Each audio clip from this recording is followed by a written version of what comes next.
दोस्तों, हरियाणा में जितने भी कांड हुए हैं, जितने भी केस हाल फिलहाल चल रहे हैं, सीधा सा कनेक्शन जातिवाद से लिया जा रहा है। कारण जातिवाद को बताया जा रहा है।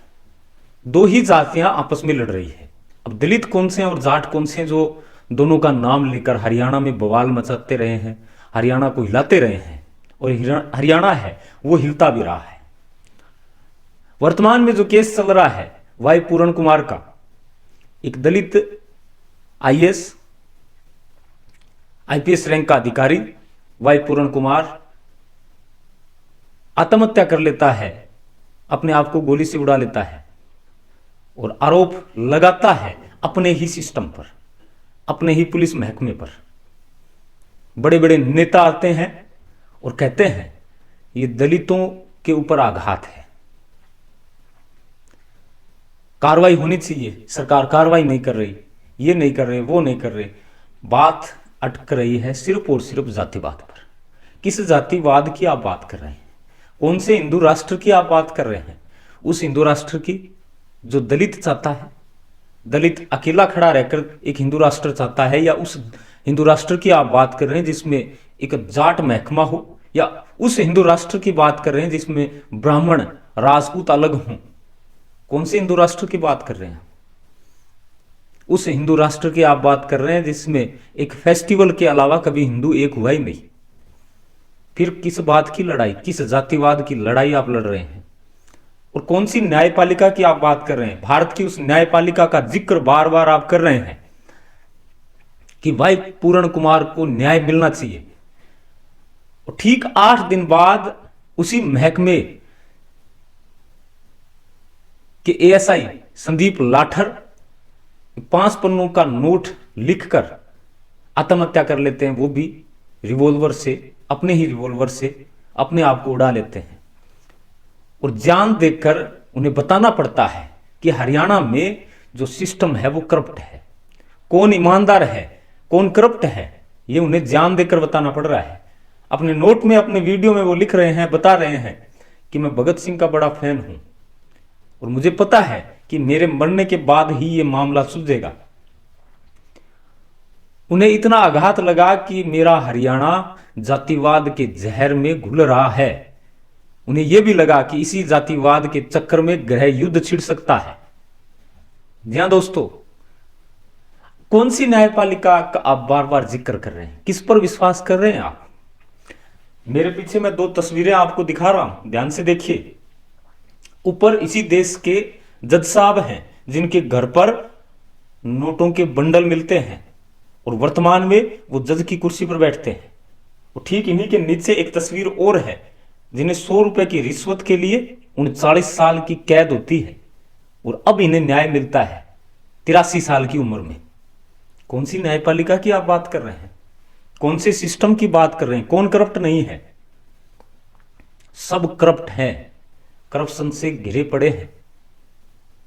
ये व्यक्ति यदि चाहता तो, यदि ये न्यायपालिका, इस देश की न्यायपालिका न्याय देने में सक्षम होती तो आज ये अपने बच्चों को एक सही राह दे पाता, अपने घर परिवार के साथ रहता, अपनी जिंदगी है वो बड़े मजे से गुजारता। लेकिन मात्र 100 रुपए की रिश्वत के लिए इसे जेल में डाला गया 39 साल तक, और न्याय मिला तो ये निर्दोष साबित हुआ।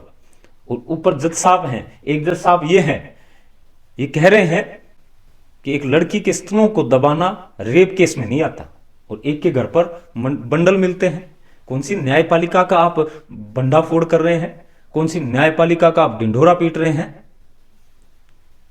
कौन से हिंदू राष्ट्र की बात कर रहे हैं? कौन से जातिवाद की आप बात कर रहे हैं?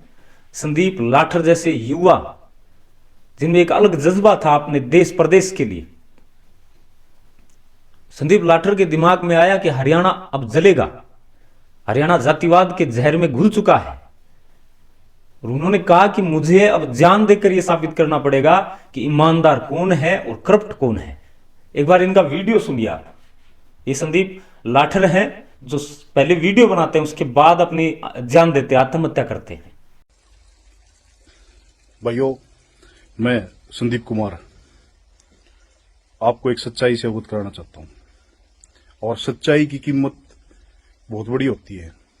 उसके लिए आहुति मैं पहले ही अपनी डाल रहा हूं भाई भगत सिंह ने भी अपना त्याग कराया था, भगत सिंह ने भी अपना जीवन खत्म करना पड़ा जब यू देश जाग गया था। और आज यू देश जब जागेगा जब हम सच्चाई की राह पर कुर्बान होंगे, जब यू देश जागेगा, नहीं इतने यू देश जागे नहीं। एक भ्रष्ट पुलिस अफसर जिसने सदर थाना मर्डर में इसने पैसे लिए, इसने राव इंद्रजीत को निकालने के लिए 50 करोड़ की डील कर रखी थी। जहां पे एक ईमानदार पुलिस अफसर जो इसके सामने अड़ा वो नरेंद्र बिजानिया था, जहां पे इन्होंने कभी भी इतने दिन पोस्टिंग रही, कोई भी इनको भ्रष्टाचारी तो छोड़ो भाई सब, मतलब यो आदमी तो इस आदमी था ईमानदार, अपनी तनख्वाह में गुजारा करनी है। इसने जो भला उसका दम मुलाजिमा भला कराया, लेकिन आईजी जिस दिन तक पोस्टिंग हुआ उससे दिन तक इन्हें क्या कराया, इन्हें अपने जातिवाद पे देखा भैया इस ऑफिस में जाति के इनको हटाओ इनको हटाओ इनको हटाओ, अपना ले जो करप्ट आदमी छाट छाट कर वो लगाने स्टार्ट कर दिए। उन आदमियों ने क्या कराया, फाइलें जिनका उन्हें बेरा था भाई इस फाइल में कोई क्लेरिकल मिस्टेक है, कोई जिमनी रहेगी, कोई और चीज रहेगी, वह चीज करके न मुलाजिम बुलाए, टॉर्चर करें, पीछे मांगे। हाँ, महिला पुलिस कर्मियों का भी ट्रांसफर के नाम पे यौन शोषण हुआ वहां पे। इनकी जब सीडीआर आईपीडीआर चेक करी जाओगी आपको कन्फर्म हो जाएगा। मेरी बातों में सच्चाई है, बिल्कुल सच्चाई है मेरी बातों में, मैं झूठ नहीं बोल रहा किसी बात पे भी। इन्होंने वहां पे ऐसा कारम मचा दिया। अरे इस कोई मुलाजिम जंदा किसी तक भाई यह चीज कोई अर्ज मर्ज के लिए जंदा नहीं भाई, बाहर सुशील खड़ा पीछे दे भाई पीछे दे भाई। अरे खसमो, थम न्याय की कुर्सी बैठे हो, थम क्या के पीछे मांगो भाई। एक आदमी पहले व्यापारी वर्ग एक बनिया है, बेचारा परेशान है, वो उसने पहले गुंडे जान तमाड़ की धमकी दे रही है, उससे न बुला के थामो टॉर्चर करने लग रहे हो भाई। के हंगा बता रहा भाई, या कुर्सी मिल रही है या जहां तो मिल रही है, होगी बेतरी इसी गाड़ी आई है सब, होगा इसका साड़ा भाई मिल ले भाई, हो गए भाई आयोग में। ये इस दुनिया में सबसे ठंडे राज्य है क्या ये अड़े, ये राज्य नहीं है भाई, जनता राजा होती है, न्याय जनता करती है हमेशा। और आज मैं आपको सच्चाई बता रहा हूं, आपको सच्चाई से रूबरू करवा रहा हूं। इनकी भ्रष्टाचार की जड़ें बहुत गहरी हैं। जो दरखास्त इनके खिलाफ कंप्लेंट हुई थी उसी भ्रष्टाचार से डर के इसने सुसाइड कराया है। एक चीज और मैं बता देता हूं, जब हमने सुशील को पकड़ा था वहां पे कन्वेन को, तो इसने रास्ता मृत्यु बताई, बोले एक चीज तो और रहेगी, मां के रहेगी भाई। बोले मैं ना एक जगह तो और मंथली कलेक्शन करके लेके आया था और वो पीछे डैशबोर्ड में रह गए। धर्मेंद्र ड्राइवर उस गाड़ी ने लेकर उड़ गया है, धर्मेंद्र और सुशील कुमार उस गाड़ी में दो आदमी थे। जब इसको पकड़ा गया, इसको शामिल जांच होने के लिए नोटिस दिया था, बोला ठीक है कोई दिक्कत नहीं, बोले आप सर बैठे हैं 10 मिनट में बाहर में, चलो मेरा बाल पाड़ सकते हो। भाई हमने क्या ना बाल पाड़ना, तेरे खिलाफ पब्लिक आदमी कंप्लेंट कर रहे हैं, और हमारा पुलिस की ड्यूटी है, हम पकड़ांगे भाई, आगे अफसरादी सुपुर्द करांगे भाई, आगे तेरे खिलाफ न्यायिक जांच होगी, सच्चाई जो होगी वो आगे शमिया होगी। लेकिन इनका भाई अहंकार इतना करड़ा था, अगर कुछ नहीं। हाँ, जब नू देखा भाई तेरे पटली तेरा पाप का गड़ा भर लिया, प्रकाष्ठा होगी तेरी, जब इस आदमी ने केवल लग भाई तू बदनाम होगा और परिवार की राजनीति में भी नुकसान पड़ेगा, सारी चीजों में नुकसान पड़ेगा। इसने अपने परिवार को सबको बचाने के लिए सुसाइड की है।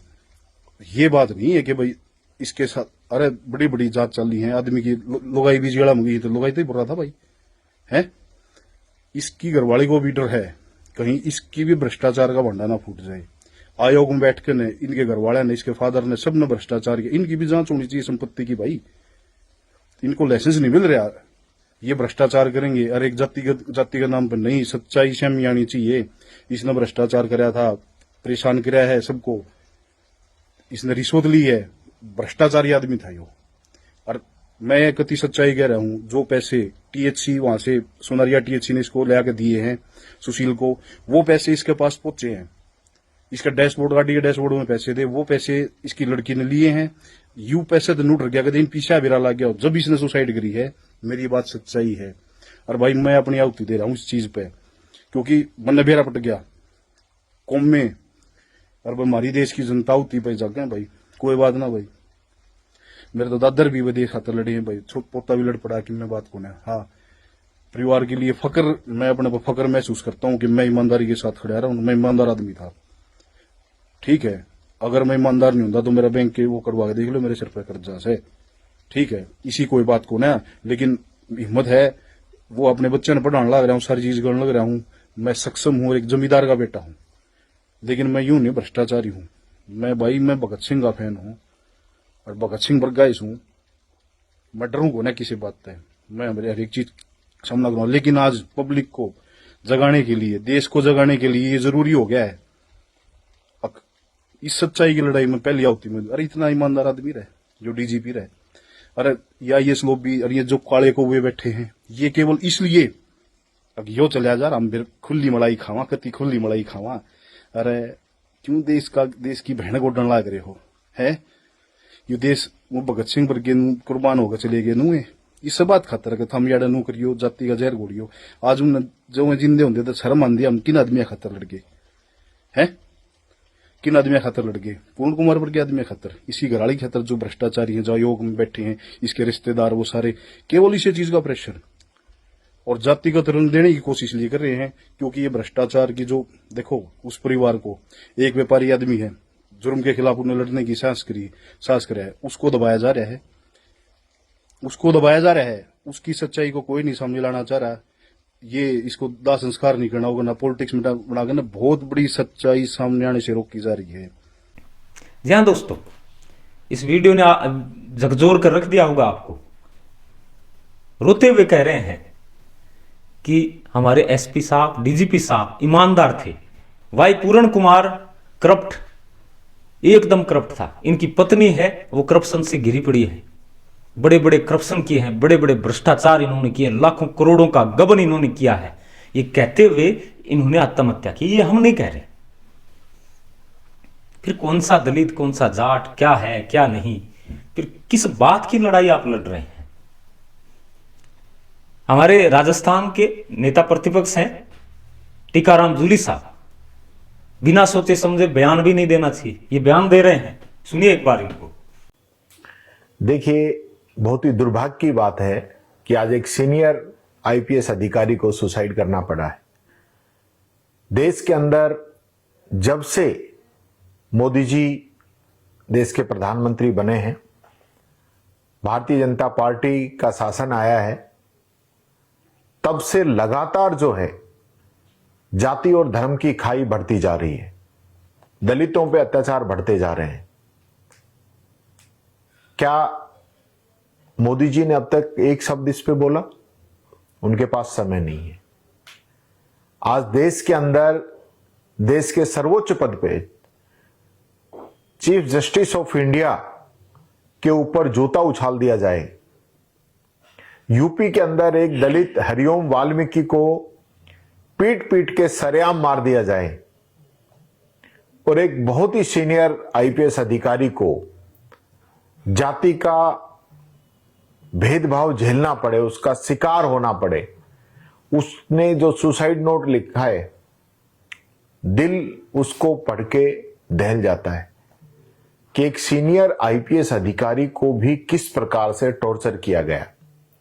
और ये जातिवादी व्यवस्था और ये भारतीय जनता पार्टी का शासन, उन्होंने अपनी व्यथा सभी जगह हर उच्चतम स्तर पर उन्होंने पहुंचाई और उनके साथ ये व्यवहार इस सरकार के अंदर किया गया।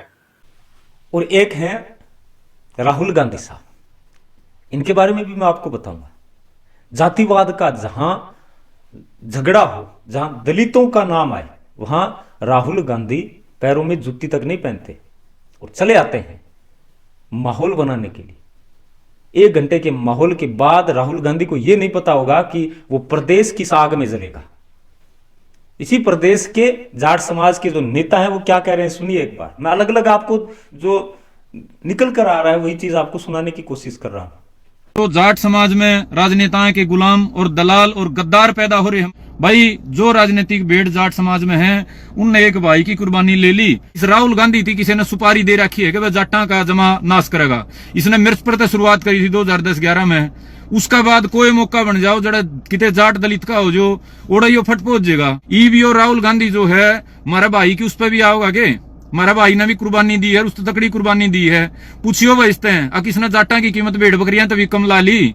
और भाई, ये संदीप लाठर की मौत के जिम्मेदार वो लोग हैं जो इस नए डीजीपी ने तो भाई ने हरिश्चंद्र बताओ थे। जाट समाज के उन नकली ठेकेदार तो कह रहा हूं जो मौका ला के वार करा करें। एडीजी पूर्ण कुमार ने अपनी मौत तय 24 घंटे पहले अपना सुसाइड नोट लिख लिया था, 24 घंटे पहले। और 24 घंटे पहले वो नोट लेके अपनी वाइफ का व्हाट्सएप पे टेक्स्ट कर दिया था, सुसाइड नोट भी और खुद की वसीयत भी। उनकी जो धर्मपत्नी है आईएएस जो जापान में मुख्यमंत्री के साथ दौरे पे थी, उनको 24 घंटे पहले सुसाइड नोट मिल लिया था। और 24 घंटे पहले सुसाइड नोट मिलने के बाद भी अगर उनके पति ने आत्महत्या करी है तो सारे देश तो पहले जिम्मेदार तो उनकी खुद की धर्मपत्नी नहीं है, जितने भाई है नहीं, इस बात ने आत्महत्या नहीं लिखेंगे या कुर्बानी है। आत्महत्या तो वह थी जो परेशानी में मरे आदमी। बाकायदा लिख के इस भाई ने, मैं जातिवाद के खिलाफ, भ्रष्टाचार के खिलाफ और समाज की बाण बेटियां का जो यौन शोषण की बात कही इसने भाई, छोटी बात ना कही। पुलिस महकमे में उस अधिकारी पर आरोप लगाया है खुला, और जो नुको में थे ना इतने दिन तक दलील दे रहे थे, मर्दा आदमी झूठ कौन बोलदा। अरे खत्म आदमी हो, 4 दिन तक जाट समाज के होकर जाटाए ने गाड़ देने लग रहे हैं। और इस कुर्बानी के जिम्मेदार भाई वो लोग हैं जो जाट समाज में पैदा होके भी जिन आराम खोरा ने कदे अपनी जाति का नहीं सोचा, सिर्फ राजनेताओं के तलवे चाटने के चक्कर में जो अपने माँ बाप ने या कौन माँ बाप हो इस माँ बाप ने भी बेच सके हैं। आखिर न्याय क्या है? न्याय किसको दिला रहे हैं आप? किस बात का दिला रहे हैं? कैसे मिलेगा? उसी पुलिस थाने में आप जाते हैं, FIR करवाते हैं कि हमें न्याय मिलेगा, और जब वही पुलिस महकमा भ्रष्टाचार से घिरा पड़ा हो तो आप न्याय की गुहार कहां लगाएंगे? वहीं जज साहब खुद करप्ट हो तो आप कौन से न्यायपालिका के यहां गुहार लगाएंगे? भाई साहब, ये देश करप्शन से घिरा पड़ा है, सिस्टम में कोई सुधार नहीं है। ये जो मामला है भाई पूरण कुमार और संदीप लाठर का, ये दोनों जाने एक ही तरीके से गई है, निकल कर कुछ और आएगा। जांच के बाद जांच होगी, बड़ी जांच होगी, उसके बाद जो निकल कर आएगा आपकी आंखें हैं चौंधिया जाएगी। रियलिटी है ये, क्या क्या निकल कर आने वाला है, क्योंकि जांच अब जरूरी हो गई है। हरियाणा प्रदेश के वर्तमान मुख्यमंत्री मीटिंगें ले रहे हैं विधायकों की, ताबड़तोड़ एक्शन चल रहे हैं, क्योंकि 8 दिन से लगातार एक जातिवाद के चक्कर में हरियाणा जल रहा है। ना दलित जाटों से बोल रहे हैं, ना जाट दलितों से। एक जगह बैठने तक की जो नौबत थी वो भी अब खत्म होती नजर आ रही है। हर गांव में जाट भी है, अलग अलग कास्टें रहती है। अपनी नेतागिरी चमकाने के चक्कर में कुछ दलितों के नेता और कुछ उस साइड के नेता अपनी नेतागिरी चमकाने के लिए कुछ भड़काऊ भाषण देते हैं और समाज में आग लगा कर चले जाते हैं। उनका बिगड़ता क्या है? हरियाणा में जितने भी केस, मैंने पहले भी कहा है, जितने भी केस हुए हैं वो सारे के सारे जातिवाद से घिरे हुए हैं। 51 मेंबर की कमेटी बनाई गई है, वो निर्णय करेगी और किस प्रकार किस किस को जेल होगी ये आप देखते जाइए। करप्शन एक अधिकारी, छोटे अधिकारी से शुरू होकर वहीं खत्म नहीं होता, उसकी अलग अलग पैड़ियां होती है, अलग अलग सीढ़ियां होती है। जब एक सड़क के लिए 10 लाख रुपए पास होते हैं तो एक विधायक तक आते आते वो 10 लाख रुपए मात्र 4 लाख रुपए बचते हैं, जिसमें से विधायक मुद्दे भी खाते हैं। और ठेकेदार के पास कितने आते हैं? अकेले ठेकेदार की गलती नहीं होती, सारा सिस्टम ही करप्ट है इस देश का। हरियाणा की मैं बात नहीं कर रहा। बिना सोचे समझे आप बयान दे देते हैं, बिना सोचे समझे, बिना तहकीकात के आप भड़काऊ भाषण दे आते हैं। दलितों को आघात लगा है, कोई आता है जाटों को आघात लगा है, जाटों के प्रति ये नहीं होना चाहिए। कोई आता है ब्राह्मणों को आघात लगा है, ब्राह्मण एकता जिंदाबाद, जाट एकता जिंदाबाद, दलित एकता जिंदाबाद। एक नाम सबसे ऊपर रहता है, अंबेडकरवादी हम ईंट से ईंट बजा देंगे, और तथ्य तक कोई पहुंचता ही नहीं। ये ईंट से ईंट बजाने वाले वही लोग हैं जो अपनी नेतागिरी चमका रहे हैं, कई तो सांसद तक बन गए। लड़ कौन रहा है? आप और हम। ये जो मामला है ये पेचीदा हो चुका है।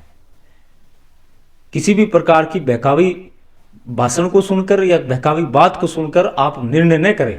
हरियाणा के आम जन से मैं निवेदन कर रहा हूं, चाहे हरियाणा हो, राजस्थान हो, पंजाब हो, ये तीनों क्षेत्र एक जैसे हैं। किसी नेता के चक्कर में आकर आप भाईचारा न खराब करें। वो भाषण देकर चले जाते हैं, रहना तो आपको है, इस समाज को एक आपको रखना है। ना दलित कोई अलग है, ना जाट अलग है, ना ब्राह्मण राजपूत बनी अलग है। हम एक हैं, एक रहेंगे तो इन जो करप्ट अधिकारियों की हिम्मत नहीं कि हमें कोई तोड़ पाए। ना कोई संदीप लाठर बनेगा। यदि ऐसा ही चलता रहा तो पता नहीं कितने संदीप लाठर अपनी जान देकर ये साबित करेंगे कि मेरे अधिकारी एसपी, डीजीपी ईमानदार हैं, इन्हें जान देकर बताना पड़ रहा है। शर्म की बात है। कौन सी न्यायपालिका, किस न्यायपालिका की आप बात कर रहे हैं? दारू से भरी गाड़ी पुलिस महकमे के थाने के आगे से गुजर जाती है और वही पुलिस महकमा एक हेलमेट न होने पर 1000-1200 का चालान कर देता है। भाई साहब, सिस्टम करप्ट है। कौन से एसएचओ, एसपी की बात कर रहे हैं आप? जो ईमानदार थे उन्हें निकाला जा रहा है, जो भ्रष्ट थे वो आज भी वहीं पर है।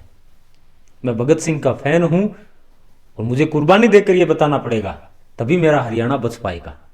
अकेले हरियाणा की बात नहीं है भाई साहब। इस वीडियो को उन महकमों तक, उन नेताओं तक, उन भ्रष्ट अधिकारियों तक जरूर पहुंचाइएगा। एक शेर एक प्रदेश को बचाएगा। ये सच्चाई है, रियलिटी है। ये करप्शन तब हटेगा जब आप और हम एक होंगे। हर महकमे में आपको भ्रष्टाचार मिलेगा, हर महकमे में। मैं पत्रकार हूं और पत्रकारिता में भी आपको भ्रष्टाचार मिल जाएगा।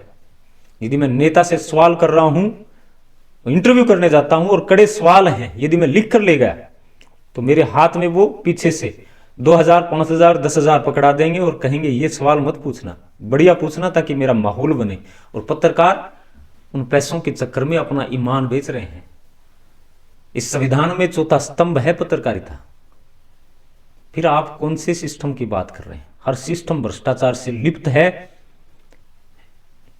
इस खास खबर पर हमारी पैनी नजर बनी रहेगी। एक एक पल की खबर मैं आप तक पहुंचाऊंगा। शेयर करते रहिए। हैं तो हमें जरूर सब्सक्राइब करिएगा, फॉलो करिएगा। बहुत बहुत धन्यवाद। जय हिंद, राम राम।